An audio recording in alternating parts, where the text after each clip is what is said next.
Muito bem, muito bem. A produção aqui está me avisando que nós já podemos começar, enquanto o pessoal vai chegando. Então, muito bem, aqui vamos. Deixa eu só minimizar aqui. Maravilha. Eu não consigo agora visualizar vocês. Vocês conseguem me ver? Fiquem bastante à vontade para enviar perguntas. O pessoal da produção vai me ajudar com as perguntas aqui, me enviando aqui por mensagens. Muito bem, pessoal, mais uma vez, bom dia a todos, sejam todos muito bem-vindos. Meu nome é Edson Barbosa, para quem não me conhece. Eu já me apresento com mais detalhes, mas hoje nós vamos falar sobre análise de risco e ação corretiva. Então, como eu comentei agora para vocês, fiquem bastante à vontade para enviar perguntas, caso vocês queiram, durante a apresentação, mas no final nós temos um espaço que é dedicado justamente para isso, para as perguntas e respostas, porque nós temos um número bastante grande de pessoas participando. Muito bem, muito bem, muito bem. Então, meu nome é Edson Barbosa, aqui um pouquinho da minha formação e especialização. Eu sou técnico mecânico, tecnólogo, engenheiro de produção, com especialização em qualidade e produtividade, auditor dessas normas de sistema de gestão, auditor de todas as VDAs também, instrutor do IQA já desde 2006 para essas normas que estão colocadas aqui, isso para quem não me conhece ainda. Muito bem, vamos falar um pouquinho, pessoal, antes da gente começar, eu queria dar algumas informações para vocês sobre o IKEA Learning, que é a nova modalidade que nós temos aqui no IKEA para os treinamentos. Não são todos os treinamentos que a gente faz presencialmente, mas uma boa parte deles já estão sendo colocados nessa modalidade do IKEA Learning. Uma boa notícia é que todos que participam desse workshop automaticamente recebem desconto para participar de qualquer um dos treinamentos do IKEA Learning. Nos 2 últimos workshops sobre FEMEA foi da mesma forma. Então, a gente tem vários treinamentos ali. A gente tem a gente tem FEMEA, a gente tem análise de risco, PIPAP, a PQP, ação corretiva, gestão por processos. Tem uma relação bastante interessante. É o treinamento na íntegra, como nós realizamos de forma presencial, porém aqui de forma online. Então é a nova modalidade de treinamentos do IKEA. Muito bem, pessoal. Olha só, nós temos uma relação bastante grande de pessoas e empresas participando do nosso workshop. Foi assim também no workshop do FEMEA, mas dessa vez a lista está bem grande. Então eu vou rapidamente aqui fazer o meu agradecimento às empresas que estão participando. Então nós temos a 3BL do Brasil, a Acnes, a ACO, lá de Santa Rosa, a Exim Automotive, a SPG, a Audax Electronics, a UND Brasil, a Autolive do Brasil, AutoSplice, a Baker, a Blueplast, BMW, a Boss, a Braslux, a Brembo do Brasil, a Bruning, a CAAS, a Caron Automotive, a Citep, Clarius, CNH, Colitex, Comal do Brasil, a Cooper Standard, a Crisflex, a Daimler, DCTA, a Denso, a Dominios, a Donaldson, a Drive, a Durmetal, a Dina, a EBSA, a EFE Automotive, EGM, Embraer, Emicol, a FAI, a Faurecia, a Fagor, o pessoal da Ford também, Formitap, Fox Fundidos, Freios Control, G4S, Gates do Brasil, Gerdau, Gestamp, PSA, Hanon System, a Harman da Amazônia, a Honeywell, a Rupert, a Hudson, a Hypera, a Hyundai, que mais aqui? A JBS, a JMA, JSL, a Cabel Indústria de Chicotes, a Cadante, a KSPG, a LM Pharma, a Mangels, a Maxion, o pessoal da Mercedes, Metagal, Metaltorque, Metalúrgica Domínios, Multilixo, o pessoal da Natura, Nippon, OnTree, o pessoal da Petronas, Perdustre, PGG, PI, Pintac, Praxis, Prometeon, BSA, a Rama, a Real Energia, o pessoal da Renault, Revestcar, Rodcar, RVD, Sabó, bastante gente da Sabó, da Sangoban, da Santos, da SAS Automotive, da SATA, o pessoal da Scania, da Scorpius, Sementes Mutuca, Senai, CC Logística, Surcitec Química, Sulbras, TC Chicotes, o pessoal da ThyssenKrupp, bastante gente, TI Brasil, TMD, Tower, Truecolor Pigmentos, Uzi Minas, Vibra Acoustic, da Vision, o pessoal da Volkswagen, da Wabico e o pessoal da VAP Metal. Então fica aqui o meu agradecimento a todas as pessoas que estão participando, a todas as empresas, também aos amigos de consultoria, treinamento e auditoria, tem uma boa relação aqui também. E mais um detalhe, o nosso workshop hoje ele está internacional. Tem gente participando de Dublin, tem gente participando dos Estados Unidos e tem gente participando também de Portugal. Então, o nosso workshop hoje, ele também é internacional. O meu agradecimento também ao pessoal de suporte, o que eu estou brincando, ao pessoal da produção, ao Sérgio Quina, que é o nosso gerente, que está aí gerenciando todo o processo, ao Leonardo, a Bianca, a Renata, enfim, todo o pessoal de suporte para que a gente consiga realizar mais esse workshop. Muito bem, pessoal, muito bem. Vamos falar um pouquinho, então, sobre análise de riscos. Análise de riscos, que é um tema bastante importante para as empresas, independentemente da necessidade, da exigência que as normas nos trazem hoje, mas é fundamental para qualquer empresa sobre o aspecto de gestão e por uma questão de necessidade de sobrevivência no mercado competitivo que a gente vive hoje em dia.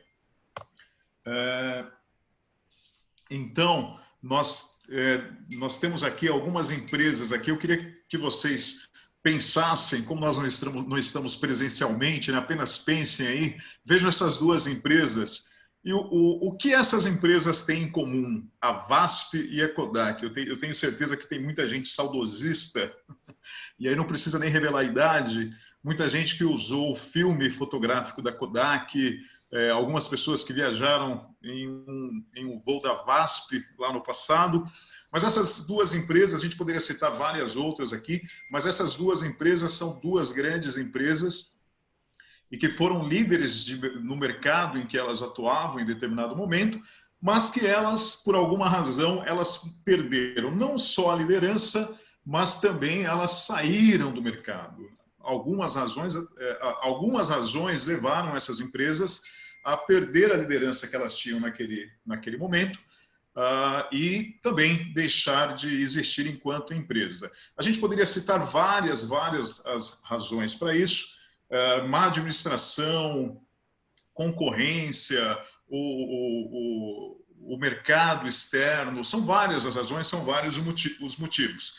Mas, se a gente resumir tudo isso, nós poderíamos dizer que essas empresas, elas não enxergaram os riscos que existiam para o mercado que elas atuavam, tanto de forma externa como de forma interna. Então, não enxergar esses riscos fez com que essas empresas deixassem de existir. Como eu disse, a gente poderia citar uma série de outras empresas aqui na mesma situação, mas usando essas duas como exemplo. Então, quando a gente fala sobre risco dentro de uma organização, é muito importante a gente entender o contexto do que é o risco e, mais que isso, como identificar corretamente o risco e como tratar esses riscos. Olha essa figura aqui, ó. O que você enxerga nessa figura aqui? Então, olha só, você tem aqui o barbeiro olhando para fora, a moça passando e o rapaz com a navalha bem próxima do pescoço. Nesta outra figura aqui, o rapaz está ali tomando todos os cuidados possíveis, fazendo uma manutenção ali no veículo, mas com alguma falta de cuidado. E nessa terceira imagem também, o pessoal saindo para dar uma volta, todo mundo sem capacete e a moto com poucas pessoas. Em todas essas situações que nós vemos aqui, nessas imagens, nós temos uma coisa chamada risco. Algumas dessas situações, elas trazem um risco muito grande. E isso é outra coisa bastante importante que a gente precisa quando nós falamos de risco, que é enxergar o tamanho, o grau desse risco e, em razão disso, você definir quais são as ações que você terá para tratar esses riscos. Uma definição, a gente tem algumas definições de risco, mas uma definição bem interessante, a gente costuma usar muito isso nas organizações, nos treinamentos, é essa daqui. Organizações de todos os tipos e tamanhos enfrentam influências internas e externas que tornam incerto se e quando elas atingirão os seus objetivos. O efeito que essa incerteza tem sobre os objetivos da organização é o que nós chamamos de risco. Quando uma organização ela define no seu planejamento estratégico de curto, médio e longo prazo objetivos que ela vai atingir, esses objetivos, eles estão, de alguma forma,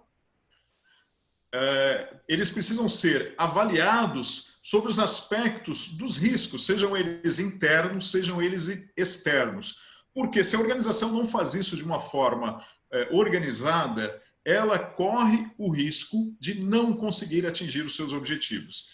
E isso é o que nós chamamos de risco. Agora, tem um detalhe bem importante, que quando nós falamos de risco, o risco, ele naturalmente ele traz ali uma preocupação e é uma situação que, se ela não for bem administrada, ela pode impedir que a organização ela atinja os seus objetivos. Porém, geralmente, associado ao risco, nós temos também as oportunidades, e é o que fala aqui embaixo na nota, né? Um efeito é um desvio em relação ao esperado, porém ele pode ser positivo, negativo ou ambos, e pode criar o resultado em uma oportunidade ou ameaça. Esse é um ponto fundamental, porque quando você enxerga um risco, muito provavelmente ali também você consegue enxergar uma oportunidade. A gente tem visto ao longo desde que as normas de sistema de gestão elas foram revisadas, as empresas trabalhando muito nessa questão da identificação de risco, mas muito pouco sobre a questão de oportunidades de melhoria. E a gente poderia aqui também citar vários exemplos de grandes soluções, de grandes negócios que surgiram a partir de um risco, de um problema que a empresa ou as pessoas conseguiram, a partir disso, identificar ali oportunidades de melhoria. Então, é muito importante você enxergar o risco, mas é importante também você saber que dentro ou a partir desse risco, você tem oportunidades que podem ser trabalhadas e podem trazer resultados muito positivos para a organização. Quando nós falamos de análise de risco ou simplesmente o risco que as normas de sistema de gestão elas nos trazem atualmente, existe uma grande referência que é a ISO 31000. Essa norma é a norma que aborda a questão de gestão de riscos. Então, é uma norma que, embora ela não seja obrigatória, embora as normas de sistema de gestão, IATF, 9001, 14, 45001, elas não exijam a utilização da 31000, a 31000 é a grande referência para a gente entender um pouquinho todo esse contexto do risco, esse contexto da identificação também de oportunidades. Então, vamos falar um pouquinho da 31000 para que a gente entenda como ela, na prática, essa norma ela pode ser utilizada dentro das organizações. Essa figura, ela nos ajuda a entender, ela nos ajuda a entender a estrutura básica que a 31.000 ela nos traz. De uma maneira geral, ela está dividida entre princípios, estrutura e processos. Os princípios, eles são tudo aquilo que uma organização precisa para que ela consiga fazer uma boa gestão de risco. E quando a gente fala em princípios, nós estamos falando em melhoria contínua, nós estamos falando em pessoas, nós estamos falando em melhores práticas. Então, é muito importante que a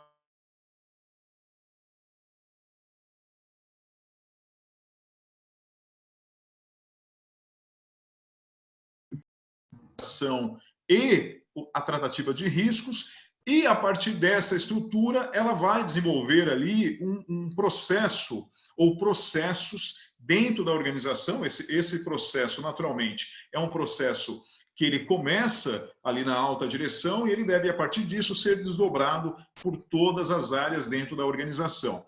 Então, princípios, estrutura e processo é a grande base que a ISO 31000 ela nos traz para que a gente consiga fazer uma boa estruturação de risco e de oportunidades dentro da organização. Quando nós falamos dessa identificação do risco dentro da organização, pessoal, eu não sei se a minha imagem travou para vocês aqui, no meu computador ela travou, eu vou tentar avançar aqui, problemas de internet. Vamos ver o que acontece aqui, só um minuto. Maravilha, voltou, a minha imagem voltou aqui. Então, quando nós falamos no processo de risco, nós temos dentro da organização, a 31.000 ela pede que a gente faça essa identificação do risco, que a gente analise o risco. Essa análise ela será realizada sob o aspecto de grau de risco, e basicamente nós podemos dizer que nós temos 3 graus de risco. Nós temos o risco alto, o risco médio e o risco baixo. E a partir dessa identificação, as ações que a gente vai tomar para prevenir ou minimizar esses riscos dentro da organização. Então, essa estrutura de processo que a 31.000 traz, as normas de sistema de gestão, elas absorveram esses conceitos e colocaram dentro dos seus requisitos para que as organizações elas possam, então, a partir disso, tratar os seus riscos. E as normas de sistema de gestão, tanto a ISO 9001 como a 14001 ou a 45001, elas nos trazem essa necessidade de visualização do risco sobre esses 3 aspectos. Então, as 3 normas, primeiro elas definem a necessidade de que a gente tenha uma gestão de risco. E a gestão de risco nada mais é do que uma atividade coordenada que a organização ela usa para controlar todos os riscos que eventualmente eles são identificados por essa organização. E como eu disse, esses riscos eles devem ser classificados em razão do grau, que é um grau que pode ser alto, médio ou baixo.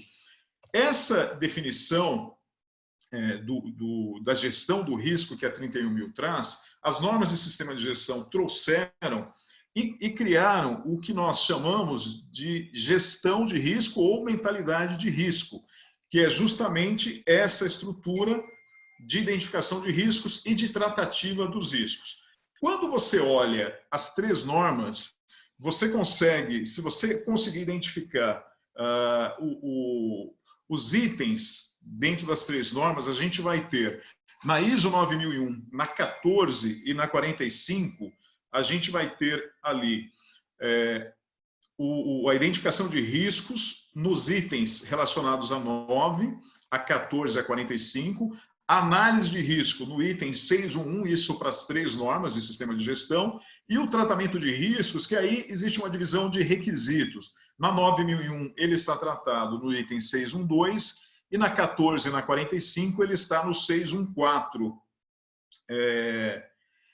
Então, essa tabelinha nos ajuda a enxergar, esse é um ponto bem importante, o pessoal sempre pergunta isso nos treinamentos, onde que a gente enxerga, de que maneira que a gente enxerga essa tratativa de risco dentro das normas. Então, essa estruturação de itens, ela nos ajuda a entender como que as normas de sistema de gestão, elas enxergam e elas tratam. Então, vamos passar um pouquinho por cada um desses 3 tópicos para que a gente entenda um pouquinho como que isso deve ser feito na prática. Aqui uma legenda dos itens que a gente viu anteriormente e aqui dividido ali naturalmente pelas 3 normas de sistema de gestão para que você consiga fazer uma rápida identificação dos itens que essas normas trazem. Bom, vamos falar um pouquinho sobre identificação de risco, como que essas normas de sistema de gestão, elas tratam a identificação de risco, e eu trouxe aqui um exemplo da 9001, um dos itens que trata sobre identificação, que é o primeiro ali, o 4.1, que ele diz o seguinte: entender a organização e o seu contexto. E o requisito, ele diz o seguinte: a organização deve determinar questões internas e externas que afetam a capacidade de alcançar os resultados pretendidos. Quando você fala em resultados pretendidos, as normas de sistema de gestão, elas levam para o planejamento estratégico.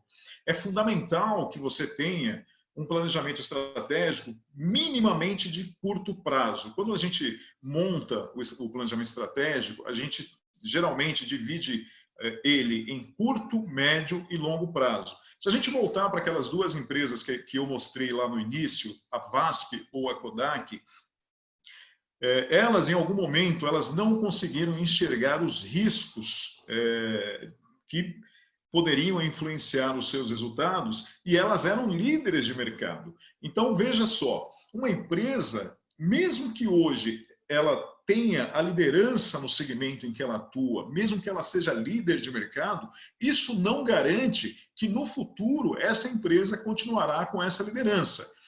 Para isso, ela precisa conseguir enxergar os riscos e quando você fala em risco, é muito importante você enxergar esse contexto organizacional, que a norma está trazendo e chamando de questões internas e externas. A gente já vai falar como fazer isso, a gente vai falar de uma ferramenta que a grande maioria com certeza deve conhecer, que é a matriz de SWOT, e lá a gente vai identificar as nossas forças e fraquezas, as nossas ameaças e oportunidades. Então, é muito importante que você identifique esses riscos, que a organização faça isso, e a partir dessa identificação, ela vai, então, definir como agir.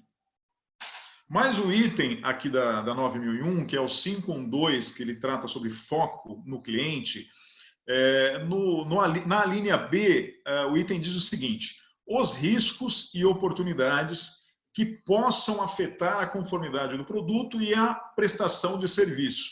De quem é esta responsabilidade? Essa responsabilidade é da liderança, da alta direção da organização.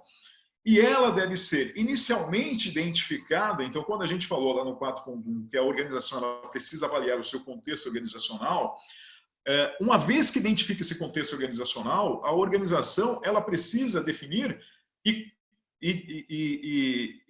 definir isso de uma base estruturada, como essa tratativa vai ser feita, como esses riscos serão abordados e como as oportunidades também serão abordadas. Então, nós temos aqui vários itens dentro das normas de sistema de gestão que vão pedir ou que vão fazer com que as organizações elas façam essa identificação de riscos, o que é fundamental.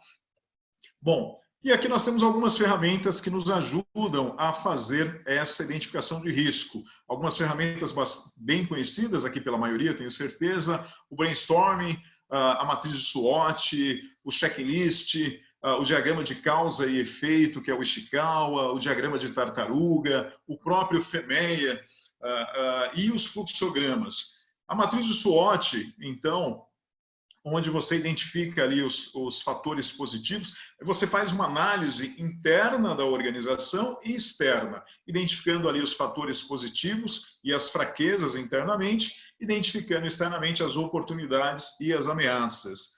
E uma outra ferramenta, uma outra técnica também bastante utilizada é o diagrama de tartaruga, em que você analisa os processos dentro da organização, analisa as entradas, as saídas, as partes que compõem esses processos e principalmente sobre o aspecto de entrada e saída, que é onde estão os maiores riscos, você faz uma identificação dos riscos dentro dos processos. Então, esses são alguns exemplos de técnicas, de ferramentas que nós podemos utilizar nessa identificação de riscos. A gente tem visto bastante as organizações utilizando essas ferramentas e fazendo ali a identificação dos riscos que cada organização tem. Bom, depois que eu faço uma avaliação, uma identificação de risco, o próximo passo é uma análise e avaliação desse risco. Essa análise e avaliação do risco, ela é fundamental para que você consiga definir como você vai agir frente a esse risco. Olha essas duas fotos aqui e qual é a diferença que nós temos nessas duas fotos? Você poderia dizer o seguinte, olha, Edson, na primeira foto o tigre está solto, na segunda ele está preso. É exatamente isso. O primeiro caso, a primeira foto aqui do tigre solto, a gente poderia classificar como alto risco. E a segunda foto, a gente poderia classificar com baixo risco. Isso é fundamental. Quando eu identifico um risco e eu classifico esse risco, o próximo passo dessa classificação de risco é saber o quanto que esse risco vai impactar para a minha organização. Em razão dessa classificação, é que depois nós teremos as ações que serão tomadas no sentido de prevenir ou de minimizar esses riscos. Porque alguns riscos, eles podem não ser, pelo menos naquele momento, eles podem não ser possíveis de serem prevenidos, de serem eliminados. Então, a gente cria formas para que você minimize o impacto daquele risco. É o exemplo da nossa foto aqui. Nós não vamos eliminar aqui o nosso tigre. A gente vai, basicamente, colocar ali uma proteção para que ele não nos ataque. Então, isso é fundamental. Identificação dos riscos de uma forma adequada e depois uma análise e avaliação do grau que esses riscos trazem para a organização. Mais uma vez, pegando um exemplo de um requisito da 9001, o 611 ele fala sobre as ações ali para abordar os riscos e oportunidades. Então, ao planejar o sistema de gestão, a organização deve considerar as questões do 4.1 e do 4.2, determinar os riscos e oportunidades que precisam ser abordados para que a organização possa assegurar o alcance dos resultados pretendidos, aquilo que ela planejou, usando como exemplo o planejamento estratégico, aumentar ali os efeitos desejáveis e prevenir ou reduzir os efeitos indesejáveis e, naturalmente, alcançar a melhoria contínua. Então, lembra que quando a gente fala de efeito, a gente está falando do risco. Então, os efeitos desejáveis são as oportunidades e os efeitos indesejáveis são os riscos, as ameaças que a organização tem.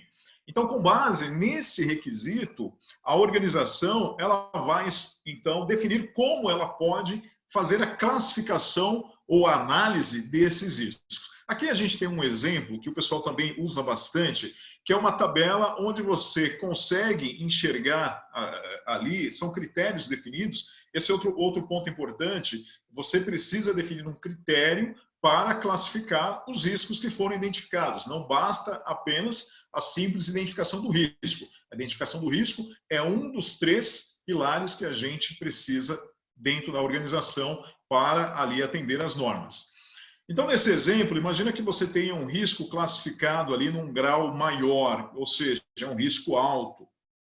Com base em um critério definido, você avalia cada um daqueles riscos que foram identificados e quando você tem um risco alto, no nosso exemplo ali, o tigre solto, você define, então, como prevenir ou como eliminar, como minimizar o impacto daquele risco.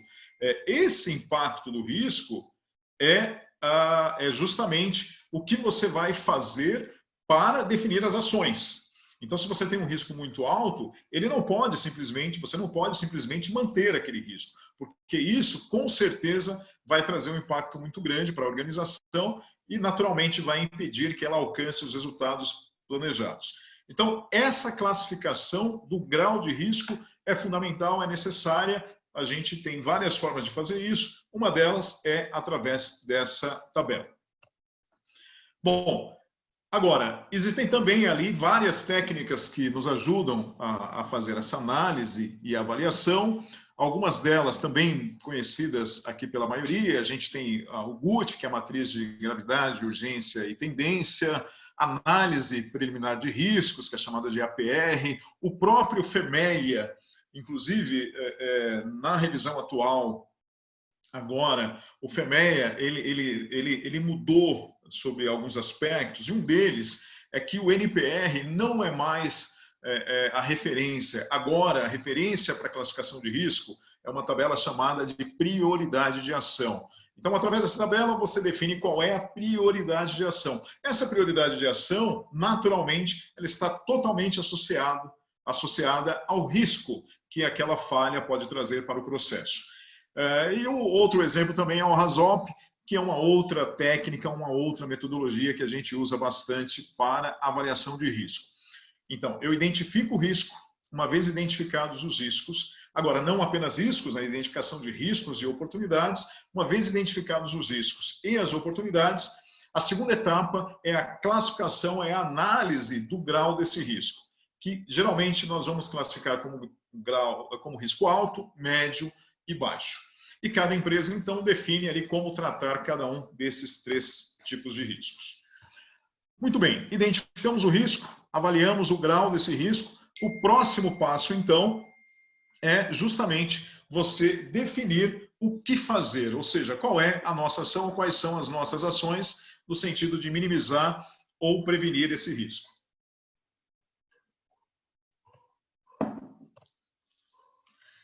Essas ações, elas estão, ou elas serão definidas sempre com um modelo bastante conhecido, que é o modelo do PDCA, em que eu, agora, com essa classificação do grau do risco, eu preciso, naturalmente, olhar aqueles riscos que têm um grau maior, uma gravidade maior, e definir o que eu farei para esses riscos. Então, eu planejo a ação, eu implemento a ação. Esse é um ponto bastante relevante, isso a gente costuma ver muito também nas auditorias, que algumas vezes a empresa ela não cuida, não gerencia o plano de ação de uma forma estruturada. Então você pega lá a tabela de risco, você vê a classificação de risco e você vê o que fazer, a ação.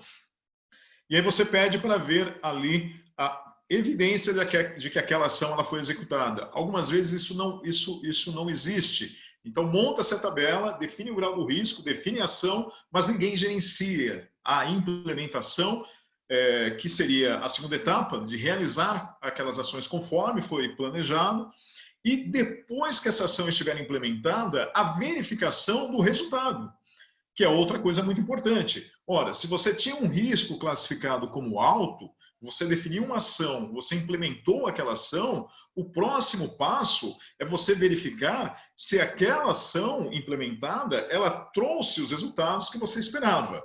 E aí, se trouxe os resultados esperados, naturalmente você vai planejar, você vai levar essa ação de forma sistêmica. Agora, se ela não trouxe o resultado que você esperava, então você gira novamente o seu ciclo PDCA, ou seja, você vai planejar, analisar porque o resultado não foi atingido, planejar novas ações, implementar, verificar e padronizar.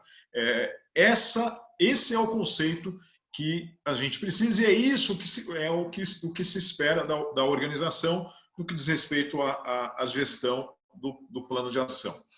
Essas ações, elas têm um outro detalhe também, a norma ela recomenda também uma atenção especial ao tipo de ação que você vai definir. Ela precisa ser uma ação bem específica, ela não deve ser uma ação genérica, deve ser uma ação que você consiga avaliar a execução, o grau, o status de execução dessas ações, tem que ser uma ação atraente e realista para a organização. A gente fala muito sobre isso, né? Quando você define uma ação, seja ela qual for, é muito importante você avaliar a possibilidade de implementação em razão do momento da organização. Pode ser que, naquele momento específico, a organização não tenha, por exemplo, recursos para implementar aquelas ações. Então, cabe ali a equipe que vai definir essas ações pensar em algo que seja realista para a organização naquele momento. e algo que seja oportuno, ou seja, realmente necessário e importante para aquele momento. Então, essa é a terceira etapa. Essa terceira etapa de planejamento das ações e implementação das ações. Como ferramenta, a gente basicamente recomenda a utilização do 5W2H, que é uma ferramenta bastante simples, onde você define o que você vai fazer, quem vai fazer, onde, quando e por que será feito, como será feito, e um fator importante, alinhado ao que eu comentei anteriormente, que é a questão do custo. Quanto custa cada uma daquelas ações? Para que a gente saiba qual é o custo de investimento. Agora, veja só, é claro que a gente vai tentar trabalhar em ações que têm um custo realista para a realidade da empresa naquele momento. Agora, precisam ser ações que vão trazer resultado, que vão trazer efeito. E algumas dessas ações, invariavelmente, elas vão trazer essa necessidade de investimento. Então, você monta ali um plano de ação que pode ser gerenciado com 5W2H e, a partir disso, você vai gerenciar.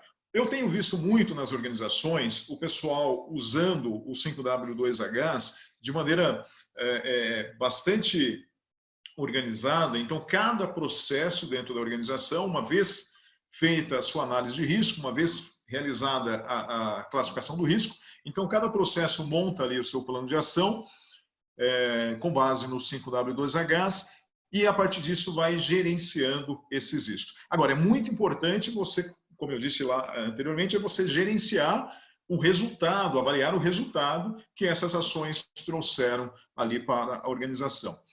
Pessoal, então, essas três etapas, elas são as etapas que a 31 mil dentro da cláusula, do requisito de processo, é como ela pede para que a organização ela estruture a gestão de riscos e é através dessa estruturação ou desse processo que a 31 mil traz, que as normas de sistema de gestão elas nos trazem essa necessidade.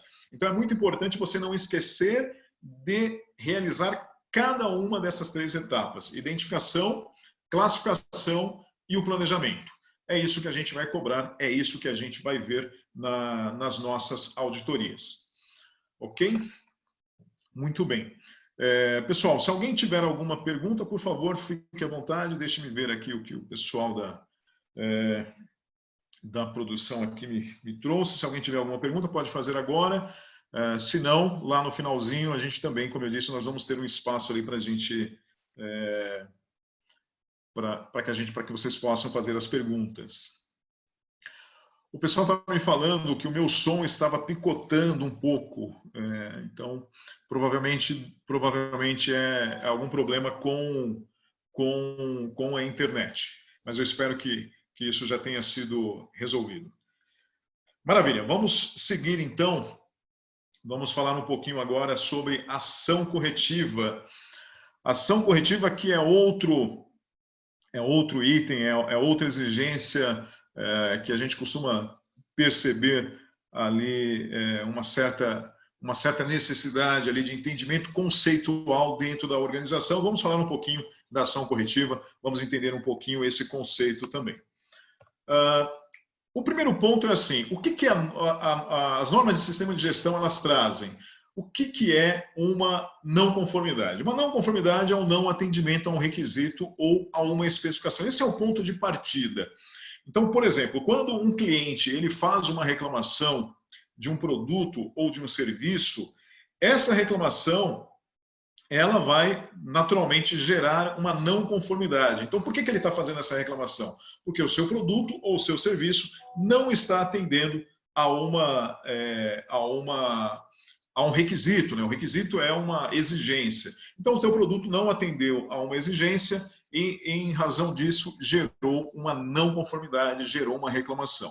Quando você recebe essa reclamação dentro da organização, você precisa, então, tratar essa reclamação, essa não conformidade, e tratá-la de uma forma que ela não mais ocorra no futuro. E para que isso seja possível, é aqui que entra o conceito da ação corretiva, que é uma ação tomada para garantir que o problema ele nunca mais ocorra. Ou seja, é uma ação que deve atacar a causa da não conformidade. Aqui é que começam os problemas dentro das organizações. Geralmente, quando a gente chega para, por exemplo, fazer uma auditoria e que você olha as ações corretivas, em alguns casos, essa ação corretiva ela não está direcionada para a causa, ou então a causa ela não foi corretamente identificada. Para que a gente entenda como isso deve ser feito, para que a gente entenda como isso deve ser feito, a gente costuma dividir a ação corretiva em 2 ciclos. Então, o primeiro ciclo é basicamente a identificação da não conformidade. Então, o cliente te ligou e ele está com um problema na sua peça. O que você faz nesse momento? Você tenta buscar o máximo de informações possível para que você entenda qual é o problema, para que você entenda qual é a não conformidade, e ali você vai questionando o cliente, pedindo as informações, o máximo de informações possíveis. O segundo passo, ainda nesse primeiro ciclo, é o que a gente chama de contenção. A contenção do verbo conter é você impedir que o problema avance. E como que você faz isso? Nesse mesmo exemplo que eu dei do cliente, você fala para o cliente o seguinte: olha, cliente, separa o lote que você está com problema, segrega esse lote e nós vamos mandar alguém aí para analisar. Ou então você pede para ele te devolver o lote. Você liga lá na expedição e você diz o seguinte: olha, pessoal, para o embarque do lote do produto X, porque nós temos ali uma reclamação, e aí você vai lá analisar esses produtos antes de continuar enviando. Então, a contenção é impedir que o problema avance. Depois que você faz a contenção, você vai para uma ação chamada de disposição. O que é essa disposição? É uma correção daquele problema pontual. Então, imagina que essas peças que o teu cliente reclamou, imagina que ele segregou e você foi até a empresa, até o teu cliente para analisar. Chegando lá, você viu que algumas peças de fato tinham problema e outras peças não tinham. Então, qual é a disposição? Aquelas peças que não tinham, você libera para o uso, e aquelas peças que você identificou o problema, essas você segrega, impede o uso e, por exemplo, você pode trazer para a sua organização para que você possa, a partir disso, analisar qual foi a causa do problema. Mas esse primeiro ciclo é o que nós chamamos de correção. É o que eu faço imediatamente, rapidamente, para estancar o problema.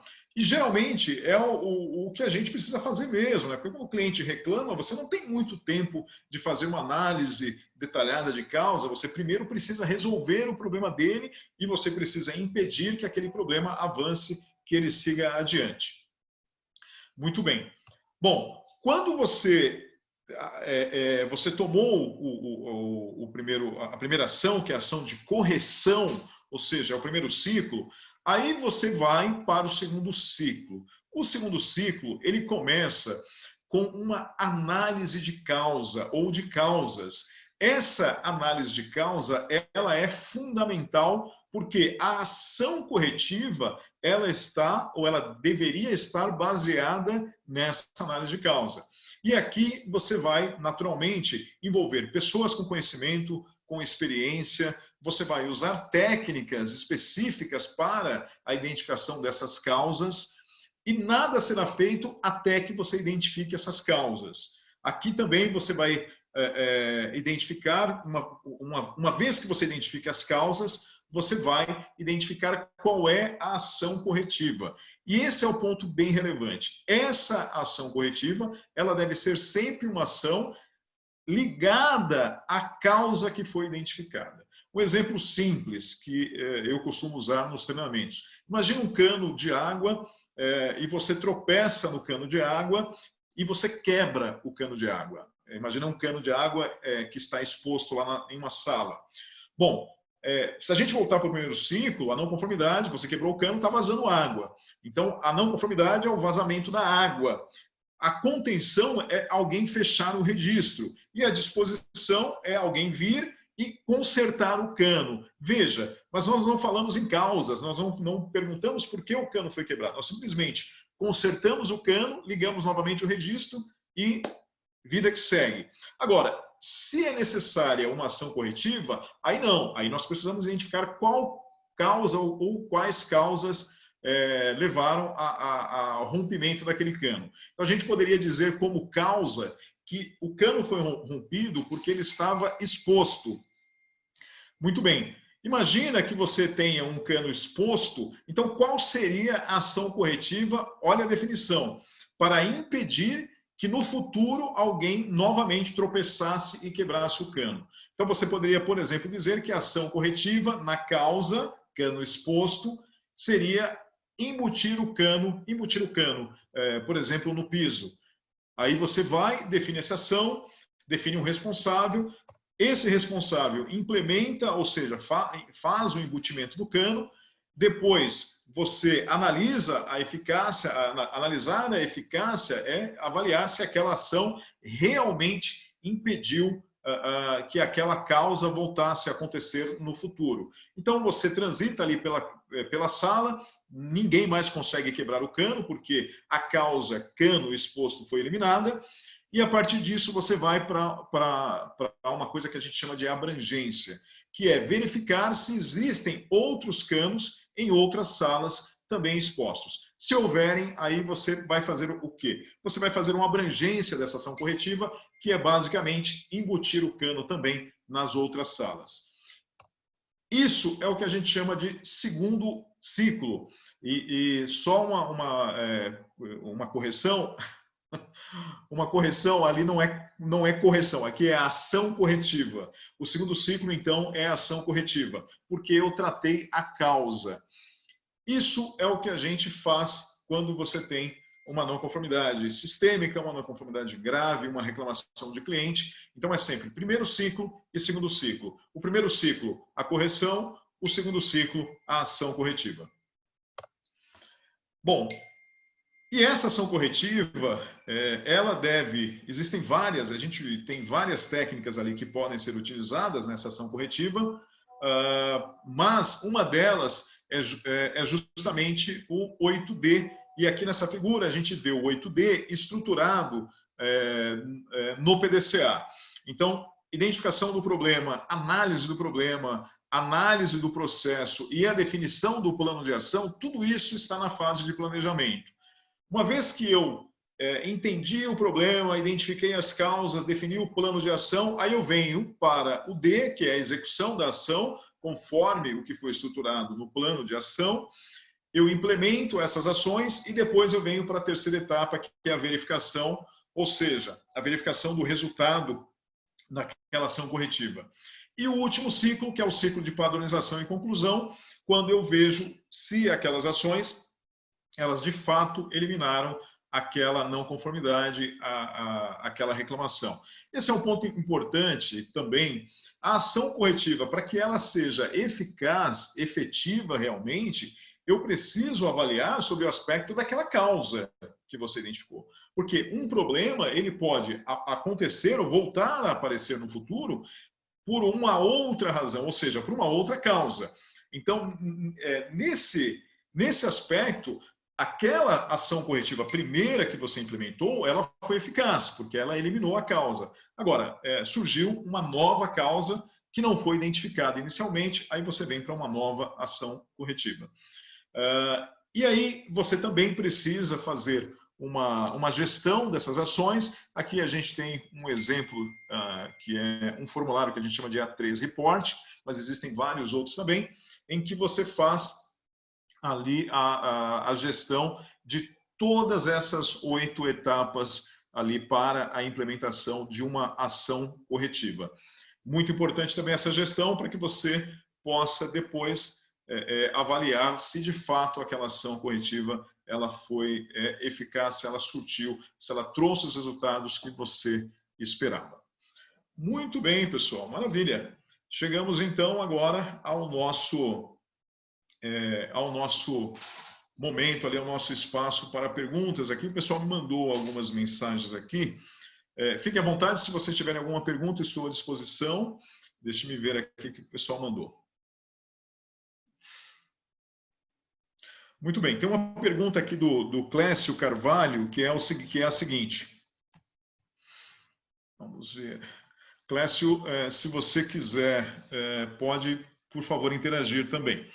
A pergunta do Clécio é o seguinte: qual é o padrão usado da análise de risco que foi atualizado com o FEMEA na 4ª edição? Então, olha só, esse padrão, Clécio, esse padrão, na edição anterior, na 4ª edição do Manual do FEMEA do AIAG, ele citava o NPR, que é o número de prioridade de risco. Esse NPR, basicamente, era o produto da severidade, que é a gravidade, vezes a ocorrência, vezes a detecção. Então, isso gerava uma nota que nós chamávamos de NPR, que é número de prioridade de risco, ou simplesmente risco. Esse conceito, agora no manual AIAG-VDA, 1ª edição, esse conceito ele foi substituído pelo conceito de prioridade de ação. É uma nova tabela em que você tem 1000 possibilidades ali de prioridade de ação, também em razão do risco. Mas é uma tabela nova. Então, essa é a mudança do FEMEA em relação à versão anterior. Muito bem. Tem mais uma pergunta do Valdir. O Valdir fala o seguinte: com relação à viabilidade, eu uso os 4 quadrantes de coordenadas x, y. Por exemplo, questão financeira e tempo, valor e tempo. Você tem outra análise para fazer essas comparações? Valdir, sim, a 31.000 ela tem uma série de sugestões de como fazer essa análise. Então, ali como incrementar essa análise. Então, a minha sugestão é que você dê uma lida ali na 31.000, ali você vai encontrar ali outras opções. Da forma como você está fazendo, ela está ok, mas você pode incrementar isso e a 31.000 ela vai te ajudar ali, te dando algumas recomendações de como incrementar essa análise que você está fazendo. Tem uma outra pergunta aqui, uma outra pergunta do José Carlos Peixoto. Ele diz o seguinte: nesse exemplo que você citou, você disse, se necessário, ação corretiva. Pergunta: em que situações se aplica a ação corretiva? Desta forma, posso determinar o que é relevante para tomar uma ação corretiva? Bacana, José Carlos, uma pergunta bem interessante. A ação corretiva, ela deve ser implementada sempre que você tem uma não conformidade, e aí vamos chamar um problema de não conformidade, quando você tem uma não conformidade grave, quando você tem uma reclamação de cliente, quando você tem uma não conformidade sistêmica. Então, por exemplo, se o cliente reclamou, o cliente fez uma reclamação e você identificou que de fato ali existe um problema, você precisa tomar uma ação corretiva. Você tem um problema na sua produção que é um problema que ele está acontecendo repetidas vezes, ou seja, é um problema sistêmico. Aqui também você precisa de uma ação corretiva. Você teve uma não conformidade, embora pontual, mas é uma não conformidade que pode trazer, por exemplo, um recall. Então, aqui você precisa de uma ação corretiva. Você teve qualquer não conformidade em auditorias de sistema, por exemplo, aqui você precisa de uma ação corretiva. Então, esses são alguns critérios que a gente usa, que as normas nos pedem para a definição de ação corretiva. Muito bem, vamos ver se tem mais alguma pergunta aqui. Maravilha. A Cleópatra, ela faz uma pergunta interessante aqui. No contexto atual, como poderíamos abordar a Covid-19? Pergunta bem interessante. Bom, olha só, essa questão das pandemias, elas são coisas difíceis de serem abordadas, mas elas são naturalmente possíveis de serem tratadas sobre aspecto de risco. Então, eu não trouxe naturalmente pelo nosso tempo aqui, mas no treinamento de análise de risco e ação corretiva, a gente traz alguns exemplos de situações que trouxeram, situações bastante complexas, que trouxeram muito prejuízo para a humanidade de uma forma geral. Então, a gente teria alguns exemplos como o 11 de setembro, Chernobyl, enfim. Então, vários exemplos ali que a gente poderia trazer dentro desse aspecto da gestão de risco. Então, uma situação como a que nós vivemos hoje, de uma pandemia, é uma situação bastante séria e que ela também poderia ser tratada, ou seja, algumas ações elas poderiam ser definidas, uma vez que a gente, de alguma forma, conseguisse identificar esse risco lá atrás, né? Agora, como o risco agora o efeito já está aqui presente, então o que você faz são as ações mais imediatas. Muito bem, vamos ver aqui o que mais nós temos.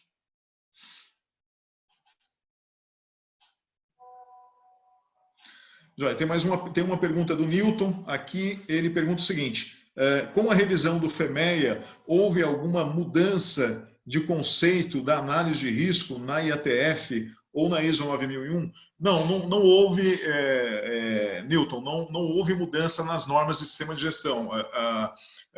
Por quê? As normas de sistema de gestão, elas trazem, baseadas na 31.000, elas trazem ali a necessidade de gestão do risco. Agora, o como fazer, não. O como fazer fica a critério de cada empresa. Eu citei alguns exemplos, né, em cada um dos 3 tópicos: identificação, análise e definição e tratativa desse risco, mas você pode usar qualquer uma metodologia. Então, o FEMEA é uma dessas metodologias que a gente pode usar e basicamente a forma como você realiza o FEMEA foi revisada, mas as normas de sistema de gestão não foram afetadas em razão disso. Vamos ver o que mais aqui.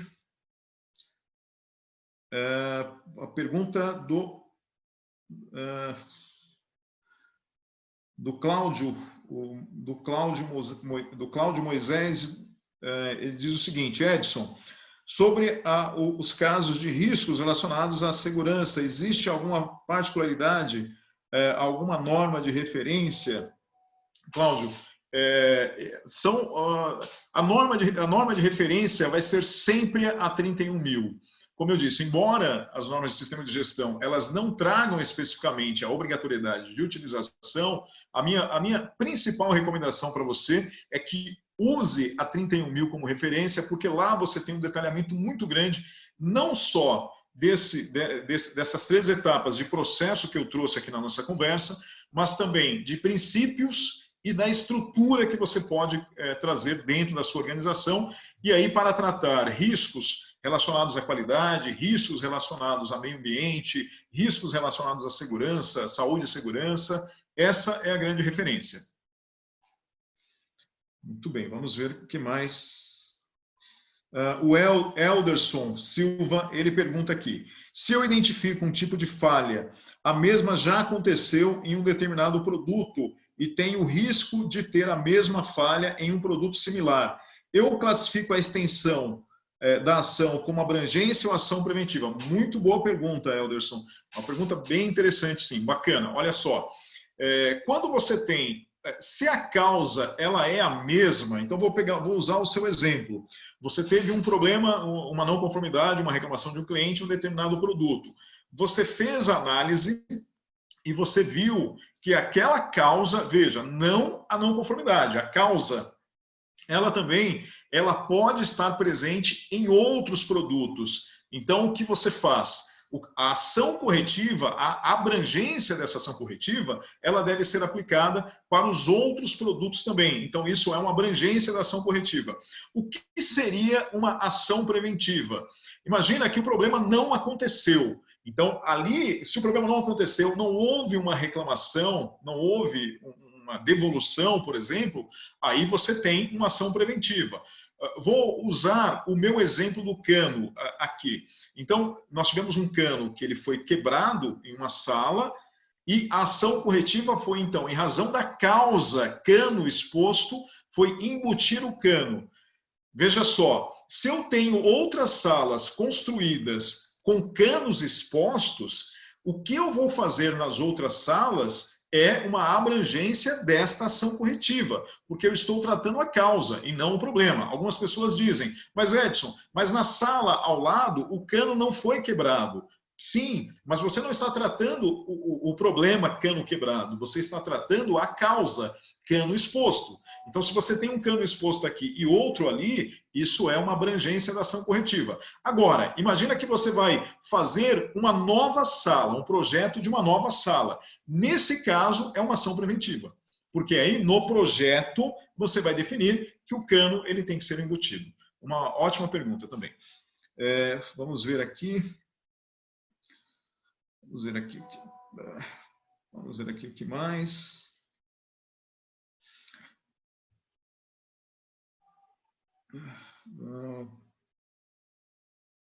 Bom, o Carlos Henrique Barbosa, ele pergunta o seguinte, a pandemia é um evento externo, estaria em eventos fora do nosso controle? Sim, correto, Carlos, é exatamente isso, é um evento que a gente não consegue controlar, tá certo? Vamos ver aqui, quem mais?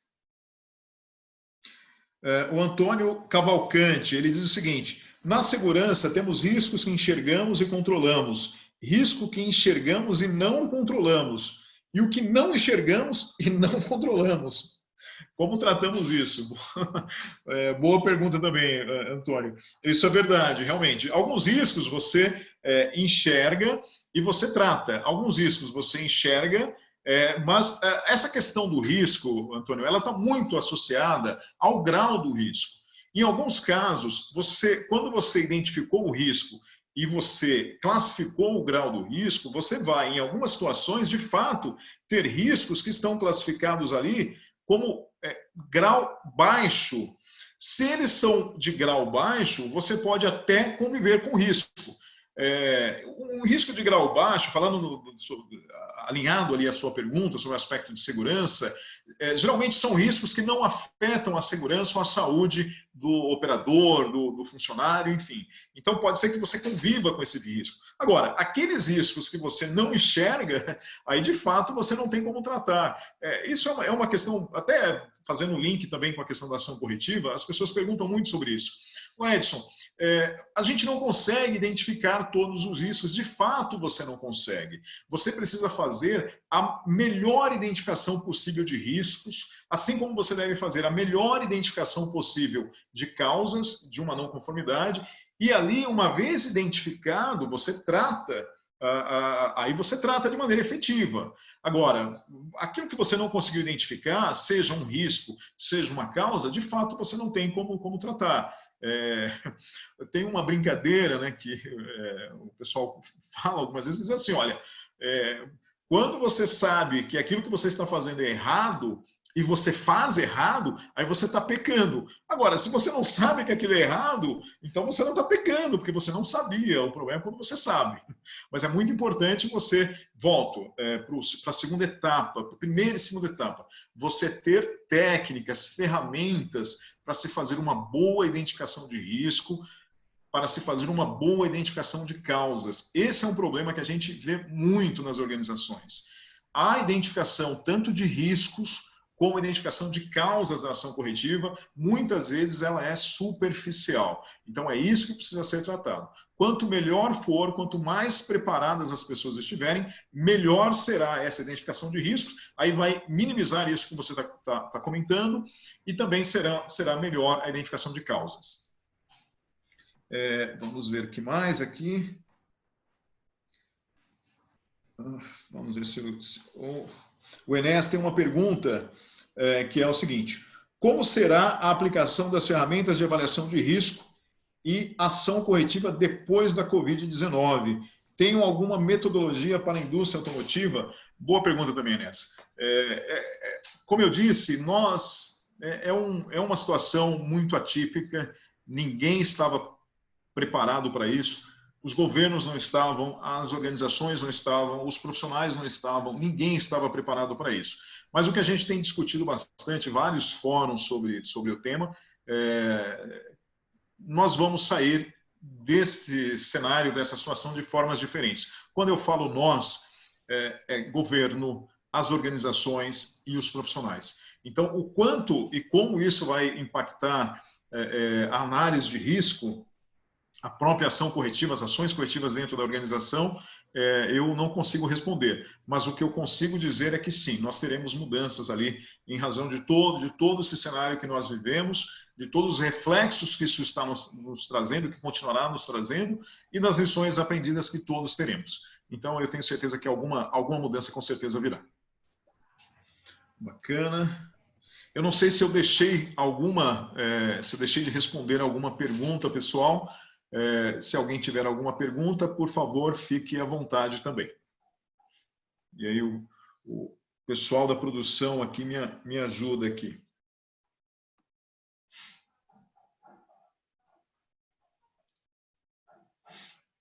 Edson, tá me ouvindo aí, Edson? Luciano, tudo bem, Luciano? Eu tô bem, e você? Tudo jóia? Tudo ótimo também. Eu havia feito uma pergunta, mas meu nome não apareceu aí, mudou o nome, eu não sei por quê. Eu acho, talvez eu tenha pulado a sua pergunta, mas por Não, não, favor. mas é simples, é bem simples, é mais por entendimento mesmo. Você já ouviu falar do COSO RM 2017 ou não? Não. Não Pode, conhece, tá? pode dividir com a gente, por favor. Não, na verdade, a semana passada, como eu havia falado contigo, a gente está estudando sobre, inclusive, gerenciamento e gestão de riscos, né?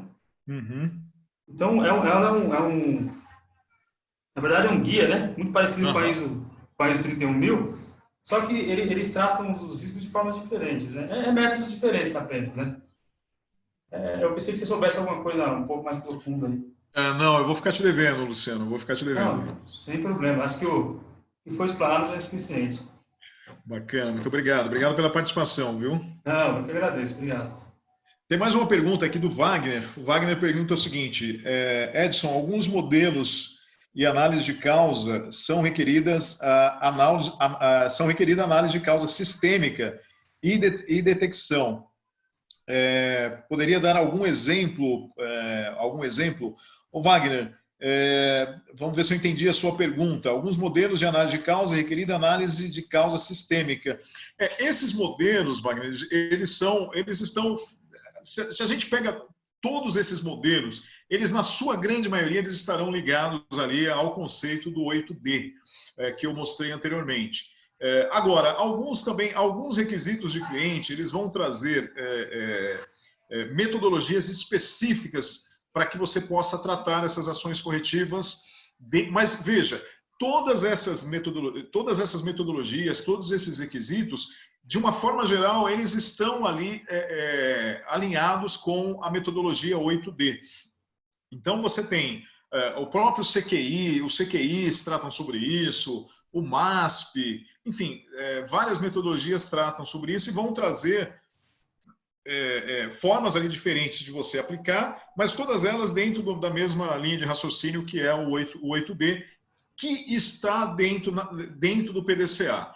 Então, a metodologia 8D, ela está dentro do PDCA, e ali, como eu disse, algumas empresas acabam fazendo alguns ajustes, algumas adaptações, mas o conceito está sempre dentro do 8D. Que mais aqui?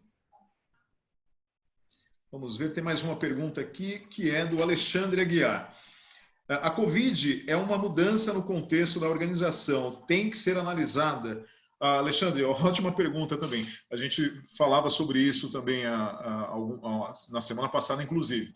Ela sem sombra de dúvida, é uma situação que vai, como a gente já comentou, ela afeta de maneira significativa as organizações e é uma questão externa que nos afeta todas as organizações. De alguma forma, a gente vai ter que colocar isso também na nossa análise. Muito boa pergunta. Vamos ver se tem mais alguma pergunta. Maravilha. Olha só, pessoal. Muito bem. Fique à vontade se tiverem mais alguma pergunta, mas em razão do nosso tempo, deixe-me fazer algumas considerações aqui para todos vocês. Primeiro, mais uma vez, em nome do IKEA, eu quero agradecer a participação, a presença de todos vocês. Foi um grande prazer. Espero que vocês tenham aproveitado. E tem uma boa notícia, a produção aqui está me falando, para não esquecer de comentar que todos que participaram desse workshop têm um desconto de 5% para o treinamento online, o treinamento do IKEA Learning, de análise de risco e ação corretiva no próximo dia 29/4. Então, para isso, você tem que usar o cupom que é acredito que o pessoal vai mandar por e-mail também, mas é o Learning 5% off. A Bianca está comentando aqui que ela mandou no chat. Então, caso possam, caso tenham interesse de participar, lá nesse treinamento, a gente vai detalhar bastante esses conceitos que a gente conversou agora sobre análise de risco e ação corretiva, inclusive mostrando alguns exemplos, falando um pouco mais detalhadamente também das técnicas que a gente usa em cada uma dessas etapas. Tá bom? Então é isso, pessoal. Muito obrigado mais uma vez, foi um grande prazer. Cuide-se, cuide da sua família, fique bem e nos vemos em breve aqui ou em outros eventos também. Um grande abraço, pessoal. Fiquem todos bem. E muito obrigado. Muito obrigado, Edson. Obrigado, Cláudio. Tudo de bom aí. Obrigado aí, um bom dia a todos aí. Obrigado, Edson. Excelente. Obrigado, Edson. Obrigado, Clécio. Obrigado, Edson. Bom dia. Obrigado. Obrigado, Vanderlei. Bom dia. Edson. Obrigado, Marcos. Obrigado, Edson. Obrigado, João. Obrigado, Edson. Obrigado, Fernando. Obrigado, Edson. Um abraço. Obrigado, Djalma. Obrigado, Edson, pela apresentação. Um abraço. Obrigado, Marcos. Um grande abraço.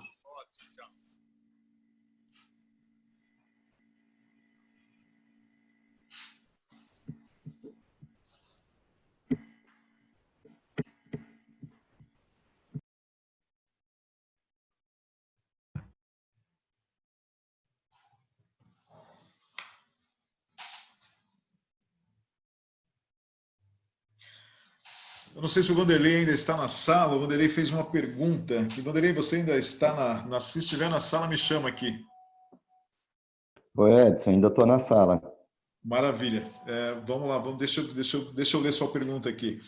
Quando se trabalha por projetos como dispositivos de automação para a indústria automobilística, normalmente se corrige o problema em uma não conformidade existente. Alguma forma de demonstrar a abrangência das ações quando aplicável? Deixa eu entender, me ajuda a entender melhor a sua pergunta, Vanderlei. Você está falando sobre a ação corretiva para um problema já existente, é isso, né? O que você está querendo saber é quando o problema ainda não aconteceu, é isso?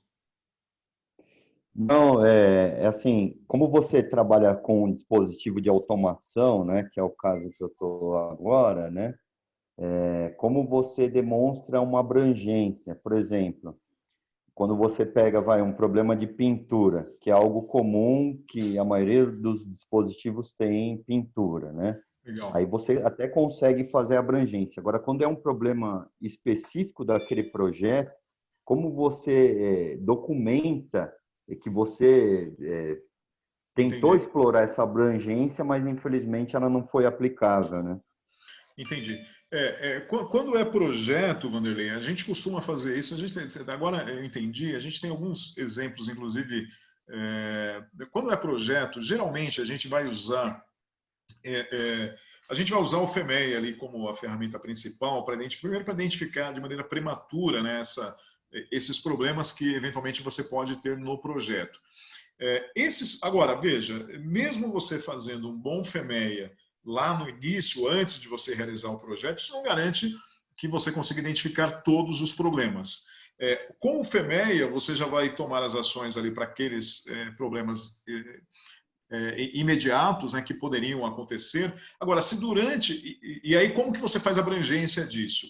Essas ações, elas no final do projeto, elas devem ser compiladas, condensadas ali em um banco de lições aprendidas, para que isso possa ser utilizado para outros projetos, para outras equipes de projeto. porque são experiências, né? São lições aprendidas de problemas que você conseguiu prevenir e são lições aprendidas de problemas que você, por alguma razão, não conseguiu identificar e eles aconteceram durante o projeto. Então, a gente vai condensar isso, geralmente, lá no banco de lições aprendidas. Eu não sei se eu consegui responder a sua dúvida agora. Não conseguiu, sim. É que sempre gera polêmica, né? Essa tratativa de não conformidades de problemas específicos daquele dado projeto, né? Justamente para você, legal, corrigi aqui, resolvi, entreguei para o meu cliente, né? Mas e agora, né? Como que eu posso corrigir para que isso não aconteça novamente em outros projetos, né? E eu Isso mesmo. faça essa abrangência de uma forma clara, né? Coloca isso, Wanderlei, em um banco de lições aprendidas, inclusive nessa nova revisão do FEMEA agora, isso inclusive é uma necessidade. Cada novo FEMEA, se você está fazendo um novo FEMEA de um produto similar, ou se você está fazendo uma revisão em um FEMEA já existente, agora existe a necessidade que você utilize esse banco de lições aprendidas, o que uma grande maioria das empresas acaba não fazendo. Então, isso vai permitir com que você tenha ali a utilização desse conhecimento gerado, dessas lições aprendidas, de forma abrangente. Esse banco de lições aprendidas, Edson, ele é o suficiente para uma defesa numa auditoria? Sim, sim, exatamente, desde que ele seja bem utilizado, né? Esse é o ponto importante. Ótimo. Então tá jóia. A gente já aplica, tá, as lições aprendidas. Eu acredito que realmente só precise aquilo que você falou, né, da continuidade, né, essa gestão dessas lições aprendidas, né? Bacana. Exatamente, é isso mesmo, meu amigo. Maravilha. Mais uma vez, Tá obrigado, jóia. Wanderlei. Obrigado você, viu? Um bom dia aí. Bom dia, um grande abraço aí. Um abraço. Tchau, tchau.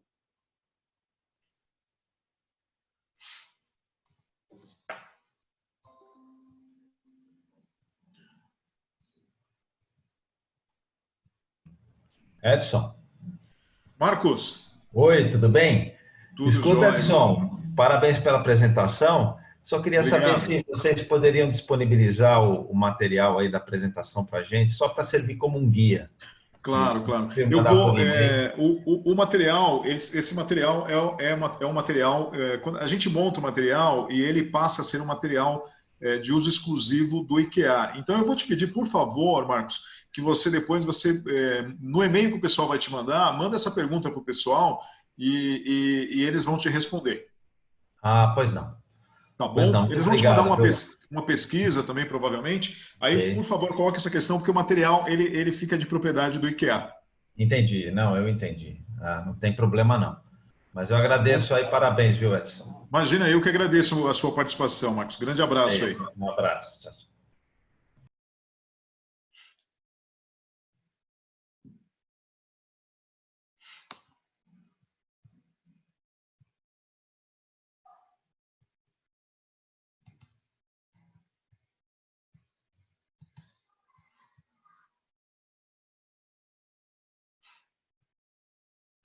Maravilha, pessoal. Então, eu vou me despedindo de todos vocês.